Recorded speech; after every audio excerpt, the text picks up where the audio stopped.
একদম দেশের খাসির মাংসের স্বাদ পাওয়া যায় এই মাংসটার মধ্যে। আগের দিন আমরা হোয়াইট চ্যাপেলে গেছিলাম, সেখান থেকে বেশ কিছু গ্রসারি করে এনেছি।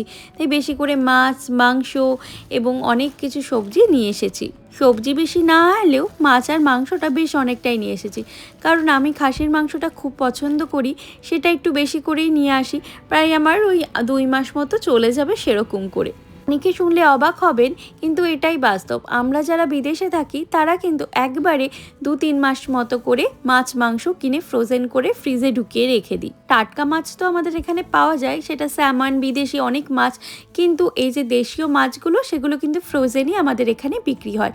আর এক একটা মাছের ওয়েট প্রায় ওই 4 থেকে 5 কেজি পড়ে যায়। তাই জন্য ওই একটা গোটা মাছ আমরা তো একদিনে শেষ করতে পারবো না, কিংবা এক সপ্তাহেও শেষ করতে পারবো না।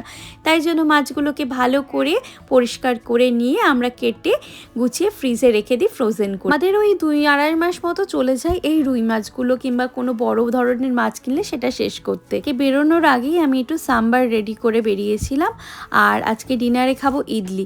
তাই জন্য গ্যাসে ওটা বসিয়ে দিয়ে মাছ মাংসগুলো পরিষ্কার করে ফ্রিজে ঢুকিয়ে রাখবো। এগুলো আবার ফেলে রাখলে না আমার খুব পরের দিন টেনশন হয় যে কখন এগুলো ক্লিন করে ঢোকাবো। তাই আমি দিনের দিনই সমস্ত কিছু করে নিতে পছন্দ করি।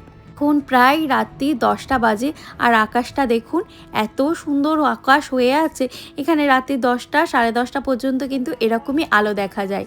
আর এই যে দিনের আলোয় আমরা আবার খেতে বসলাম রাতের ডিনার করতে। ইডলিটার শেপ দেখে আপনারা হয়তো ভাববেন এটা কীরকম হয়েছে।